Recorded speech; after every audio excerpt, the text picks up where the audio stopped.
पाठ 3 उपभोक्तावादी संस्कृति में जैसे लेखक ने बताया है कि आजकल सब कुछ क्या है, बदल गया है, कि यानी नई जीवन जो शैली है, यानी नए जीवन जीने का जो ढंग जो तरीका है वो क्या होता है, आम व्यक्ति पर क्या होता जा रहा है, हावी होता जा रहा है। केवल वस्तुओं का अधिक से अधिक उपभोग करना ही क्या हो गया है, आजकल सुख माना जा रहा है। यानी जो वस्तुओं का उत्पादन किया जा रहा है केवल वो किसके लिए किया जा रहा है, उपभोक्ताओं के लिए किया जा रहा है, और उन वस्तुओं का अधिक से अधिक उपयोग करके क्या करें, वे सुख का अनुभव करें। इसलिए आजकल क्या है, सुख की व्याख्या बदल गई है, यानी उपभोग भोग ही क्या हो गया है, सुख हो गया है। और आजकल बाजार भी क्या हो गए हैं कि जो विलासिताओं की सामग्री से क्या है, भरे पड़े हैं। यानी कि जो बाजार हैं वो सुख सुविधाओं से युक्त जो वस्तु हैं उनसे भरे पड़े हुए हैं। जो कंपनियां हैं इनको बेचने के लिए जो है एक आकर्षक तरह तरह के आकर्षक विज्ञापन बनाती है, ताकि जनता जो उपभोक्ता है वो क्या हो, इसकी ओर आकर्षित हो और इनसे अधिक से अधिक खरीद कर क्या करे, इनका उपयोग करे। ऐसे एक उदाहरण इसमें एक टूथपेस्ट के माध्यम से दिया गया है, और दूसरा उदाहरण है साबुन के माध्यम से। कि टूथपेस्ट, यानी कि जब टूथपेस्ट का कोई विज्ञापन आता है तो उसमें क्या प्रलोभन दिए जाते हैं, बताया जाता है कि ये टूथपेस्ट आपके दांतों को क्या बनाता है, मजबूत बनाएगा, आपके मसूड़ों को मजबूत रखेगा, और साथ ही साथ क्या करेगा, आपकी दांतों की सुरक्षा करेगा। ये जो टूथपेस्ट है वो वनस्पति खनिज तत्वों के मिश्रण से बना हुआ है। साथ ही साथ इसमें बताया गया है कि ये किन गुणों से युक्त है, नीम और बबूल के गुणों से युक्त है। यानी कि ये क्या दिए जाते हैं विज्ञापन में, अपने पेस्ट को दूसरे पेस्ट से अच्छा बनाने के लिए क्या है कि एक आकर्षक विज्ञापन बनाए जाते हैं, और उनमें बताया जाता है कि इसमें ये गुण है और इसमें ये गुण है, ताकि लोग क्या हो, उस वस्तु को अधिक से अधिक, उन चीज को अधिक से अधिक खरीदे। इसी तरह आज बाजार में मुख की दुर्गंध से बचने के लिए माउथ वॉश भी उपलब्ध है। इतना ही नहीं, सौंदर्य प्रसाधन के उत्पादन में भी क्या होती है, दिन ब दिन बढ़ोतरी होती जा रही है। यानी बाजार में नए नए सौंदर्य उत्पाद उपलब्ध हैं।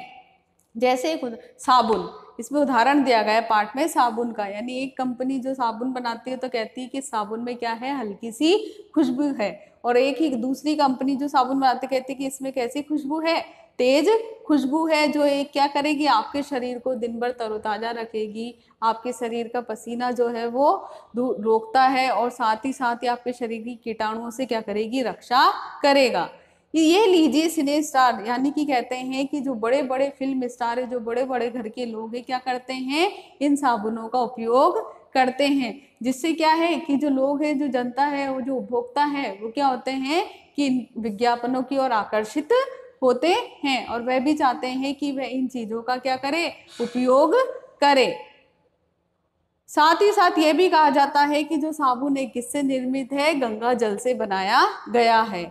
और जो बड़े बड़े घर की महिलाएं हैं उनकी ड्रेसिंग टेबल पर 30 हजार रुपए की सौंदर्य से संबंधित सामग्री रखी रहती है। इसी दौड़ में क्या पुरुष भी अभी पीछे नहीं रहे। पहले पुरुषों का काम तेल और साबुन से चल जाता था, लेकिन आज के समय में पुरुषों के सौंदर्य से संबंधित भी कई चीजें मार्केट में यानी बाजार में उपलब्ध है। अब है पाठ आगे, छोड़िए इस सामग्री को, वस्तु परिधान की दुनिया में आइए। जगह जगह क्या खुल गए हैं, परिधान यानी वस्त्र, वस्त्रों के क्या खुल गए, बुटीक खुल गए हैं। नए नए डिजाइन के परिधान आ रहे हैं, यानी बाजार में नए नए डिजाइन के क्या आ रहे हैं, वस्त्र आ रहे हैं। ये ट्रेंडी है और कैसे हैं, महंगे भी, यानी ये आज के फैशन के चलने वाले भी, और इनके जो रेट जो कीमत है वो भी क्या है, बहुत अधिक है। पिछले वर्ष के फैशन इस वर्ष शर्म की बात समझी जाती है। यानी कि कोई लोग अगर पुराना वस्त्र पहन ले, जो पुराने वस्त्र रखे उनको पहन ले, तो उन्हें किसकी नज़र से देखा जाता है, खेल की दृष्टि से देखा जाता है कि ये ड्रेस क्या हो गई है, आउट ऑफ फैशन हो गई है, यानी इसका क्या चला गया है, फैशन चला गया है। घड़ी पहले समय दिखाती थी, उससे यदि यही काम लेना हो तो 400-500 में मिल जाएगी। हैसियत जताने के लिए आप 50-60 हजार से 1.5 लाख की घड़ी भी ले सकते हैं। यानी आज घड़ी भी किसका प्रतीक बन गई है, प्रतिष्ठा यानी सम्मान का। पहले घड़ी का उपयोग केवल किसके लिए किया जाता था? समय देखने के लिए, जो घड़ी 400-500 रुपए में मिल जाती थी। लेकिन आजकल जो घड़ी है वो किसका प्रतिष्ठा या सम्मान का प्रतीक मानी जाती है। तो लोग बाग क्या है, महंगे से महंगे घड़ी का क्या करते हैं? प्रयोग करते हैं। और इनकी कीमत कितनी है? 50-60 हजार से लेकर लाख 1.5 लाख रुपए तक की घड़ी की कीमत हो गई है। इसी तरह संगीत, यानी व्यक्ति को क्या है, संगीत का बिल्कुल भी ध्यान नहीं है, फिर भी वह क्या करता है? कीमती से कीमती म्यूजिक सिस्टम खरीदता है। कोई बात नहीं, यदि आप उसे ठीक तरह चला भी न सके, यानी उसको चलाना भी नहीं आता है, ना ही उसको संगीत का ध्यान नहीं है, लेकिन फिर भी ज्ञान नहीं है, लेकिन वह फिर भी क्या करता है? महंगे से महंगा म्यूजिक सिस्टम यानी खरीदता है। और केवल किसके लिए? दिखावे के लिए। इसी तरह कंप्यूटर जो है, लोग बाग कंप्यूटर काम आने के लिए तो खरीदे जाते हैं, महज दिखावे के लिए उन्हें खरीदने वालों की संख्या भी कम नहीं है। यानी कि आजकल लोग क्या है, भले कंप्यूटर का प्रयोग नहीं जानते, लेकिन किसके लिए? समाज में दिखाने के लिए, अपनी प्रतिष्ठा और सम्मान बढ़ाने के लिए क्या खरीद कर रख लेते हैं? कंप्यूटर रख लेते हैं। भले उनको उसको चलाना आता हो या उसका ज्ञान हो या न हो, केवल अपनी प्रतिष्ठा के लिए। खाने के लिए लोग, जो अमीर लोग हैं, वो कहाँ जाते हैं? 5 सितारा होटल में। वहाँ तो अब विवाह भी होने लगे हैं। बीमार पड़ने पर 5 सितारा अस्पतालों में आइए। सुख सुविधाएं और अच्छे इलाज के अतिरिक्त ये अनुभव काफी समय तक चर्चा का विषय भी रहेगा। यानी कि लोग बाग क्या कहेंगे कि वो कहाँ गए थे? 5 सितारा होटल में खाना खाने जाते हैं। और आजकल तो जो दिखावे के लिए शादी ब्याह भी किसमें होने लगे हैं?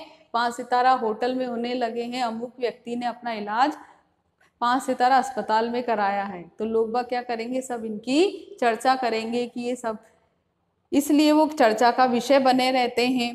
पढ़ाई के लिए 5 सितारा पब्लिक स्कूल है, शीघ्र ही शायद कॉलेज और यूनिवर्सिटी भी बन जाएंगे। केवल किस लिए? ये सब दिखावे के लिए। यानी कि लोग सोचेंगे कि यदि हम इन जो अमीर लोग हैं वो इनका प्रयोग करते, जैसे 5 सितारा होटल में जाना, शादी विवाह 5 सितारा होटलों में करना, बड़े बड़े अस्पतालों में इलाज कराना, तो लोग वो क्या समझते हैं? अपनी प्रतिष्ठा और सम्मान का इसको क्या मानते हैं? प्रतीक मानते हैं। और अपने बच्चों को क्या करते हैं? बड़ी बड़ी स्कूलों में पढ़ाते हैं। अब धीरे धीरे कॉलेज और यूनिवर्सिटी भी कैसे हो जाएंगे? 5 सितारा हो जाएंगे। किस, ताकि वे लोगों में क्या बने रहे? इन सब चीज़ों का जो प्रयोग कर रहे हैं वो किस कारण से कर रहे हैं? ताकि वे लोगों में क्या बने रहे? चर्चा का विषय बने रहे, लोग उनको क्या रखें? याद रखें। भारत में तो यह स्थिति अभी नहीं है, पर अमेरिका और यूरोप के कुछ देशों में आप मरने के पहले ही अपने अंतिम संस्कार, अनंत विश्राम का प्रबंध भी कर सकते हैं। यानी अमेरिका, जो यूरोप के कुछ देश हैं, उनमें मरने से पहले ही व्यक्ति अपने अंतिम संस्कार की जो क्रियाएं हैं और अपने सुख सुविधा के लिए जो भी साधन जुटाना चाहता है, उसका प्रयोग वो क्या कर देता है? पहले से ही कर देता है। आपकी कब्र के आसपास सदा हरी घास रहेगी, मनचाहे फूल होंगे, चाहे तो वहाँ फव्वारे होंगे, मंद मंद गति में क्या चलता रहेगा? वहाँ निरंतर किसकी ध्वनि होती रहेगी? संगीत भी बजता रहेगा। यानी अमेरिका और यूरोप की कई देश क्या करते हैं? मरने से पहले ही अपने अंतिम संस्कार की और अपने विश्राम का प्रबंध की व्यवस्था पहले से ही कर देते हैं। ऐसा जो अभी का जो वर्तमान समय है उसको देखकर ऐसा लगता है कि कल भारत में भी ये संभव हो सकता है, क्योंकि हम किसके पीछे दौड़ रहे हैं? पाश्चात्य सभ्यता और संस्कृति के पीछे दौड़ते जा रहे हैं। यानी हम उनकी होड़ कर रहे हैं, उनके ही रीति रिवाजों को अपनाते जा रहे हैं। तो ऐसा लग रहा है कि हम भारत में भी ये समय आने में ज़्यादा देर नहीं लगेगी। अमेरिका में आज हो रहा है, कल वह भारत में भी क्या हो सकता है? आ सकता है। प्रतिष्ठा के अनेक रूप होते हैं, यानी सम्मान के क्या होते हैं? अनेक रूप होते हैं। चाहे वे हास्यास्पद क्यों ना हो, चाहे हम क्यों ना हंसी का पात्र बन जाएं। यह एक छोटी सी झलक उपभोक्तावादी समाज की है। यानी कि क्या है? केवल अपने सम्मान के लिए हम क्या करते हैं? कई तरह के उटपटांग कार्य करते हैं, केवल दिखावे के लिए। लेकिन कई बार हम क्या बन जाते हैं? हंसी के पात्र भी बन जाते हैं इस कारण से। यह विशिष्ट समाज का है, पर सामान्य जन भी इसे ललचाई निगाहों से देखता है। यानी कि जो क्या है, महंगी महंगी चीज़ें खरीदना, उनका उपयोग करना, ये सब किसके बस की बात है? अमीरों के बस। गरीब व्यक्ति, जो मध्यम वर्गीय परिवार में रहने वाले व्यक्ति है, वो इन महंगी महंगी चीज़ों और वस्तुओं को नहीं खरीद सकते। लेकिन जब वो अमीर लोगों को देखते हैं कि इनकी ज़िंदगी कितनी ऐशो आराम की है, आराम से रहते हैं, तो वो भी इनके मन में भी क्या आता है कि वो भी चाहते हैं कि हमारा जीवन भी कैसा हो, इनके जैसा हो। यानी आम व्यक्ति भी क्या है, उन्हें ललचाई नज़रों से देखता है। उनकी दृष्टि में एक विज्ञापन की भाषा में यही है रॉय चॉइस बेवे। अब विषय के गंभीर पक्ष की ओर आए। इस उपभोक्ता संस्कृति का विकास भारत में क्यों रहा है? यानी जो उपभोक्तावाद की संस्कृति है, ये केवल किस पर महत्व दे रही है? केवल उपभोग पर, यानी केवल उत्पादन पर जोर दिया जा रहा है। और उत्पादन किसके लिए? जनता के लिए किया जा रहा है। उनको यह प्रलोभन दिया जा रहा है कि जो वस्तुओं का उत्पादन हो रहा है वो केवल आपके लिए हो रहा है, यानी आप क्या करें, इसका अधिक से अधिक प्रयोग करके अपने जीवन को क्या बनाएं, सुख में बनाएं। सामंती संस्कृति के तत्व भारत में पहले ही रहे हैं। उपभोक्तावाद इस संस्कृति से जुड़ा रहा है। आज सामंत बदल गए, सामंती संस्कृति का मुहावरा बदल गया है और हम किसके दास होते जा रहे हैं? उपभोक्तावादी संस्कृति के क्या होते जा रहे हैं? दास होते जा रहे हैं। यानी उपभोक्तावादी संस्कृति की तुलना किससे की है? सामंती संस्कृति से की है। हम सांस्कृतिक अस्मिता यानी अपने अस्तित्व की बात कितनी ही करें, परंपराओं का अवमूल्यन हुआ है। अवमूल्यन यानी उनमें गिरावट आना, अपनी परंपराओं के मूल्यों में गिरावट आना। भले ही हम अपनी सांस्कृतिक अस्तित्व की कितनी ही बात क्यों ना करें, लेकिन हमारे जो सांस्कृतिक महत्व है, जो हमारी परंपराएं हैं, जो हमारी रीति रिवाज है, जो हमारे नैतिक मूल्य हैं, धीरे धीरे उनका क्या होता जा रहा है? हम उनको भूलते जा रहे हैं। और हम किसको अपनाते जा रहे हैं? पाश्चात्य सभ्यता और संस्कृति को अपनाते जा रहे हैं। यानी हमारे नैतिक मूल्यों का क्या होता जा रहा है? ह्रास होता जा रहा है, यानी हम उसका नाश हो रहा है, हम उनको भूल रहे हैं, हमारी परंपराओं को भूल गए हैं। आस्थाओं का शरण हुआ यानी नाश हुआ है। कड़वा सच तो यह है कि हम बौद्धिक दासता स्वीकार कर रहे हैं, यानी हम बौद्धिक रूप से किसके दास बनते जा रहे हैं? पाश्चात्य सभ्यता के दास बनते जा रहे हैं। पश्चिम के सांस्कृतिक उपनिवेश बने रहे, यानी हम किसका अनुसरण कर रहे हैं? पश्चिमी सभ्यता का अनुसरण कर रहे हैं और अपनी सभ्यता और संस्कृति को क्या करते जा रहे हैं? भूलते जा रहे हैं। उपनिवेश यानी कि कोई शक्तिशाली राष्ट्र अपने से कमजोर या छोटे राष्ट्र पर क्या करता है? आक्रमण करता है और उस पर क्या कर लेता है? अधिकार कर लेता है। तो वह किसका उपनिवेश बन जाता है? शक्तिशाली राष्ट्र का उपनिवेश बन जाता है। इसी तरह जो सांस्कृतिक उपनिवेश है, यानी जो विजित राष्ट्र है, जिसने दूसरे राष्ट्र को क्या कर लिया है? जीत लिया है। अब वहाँ के लोगों यानी वहाँ की जनता पर वह क्या करता है? अपनी ही संस्कृति का प्रचार प्रसार करता है, यानी उन लोगों को अपनी सभ्यता और संस्कृति को अपनाने, अपनी परंपराओं को अपनाने के लिए जोर दिया जाता है। धीरे धीरे वहाँ के लोग क्या कर लेते हैं?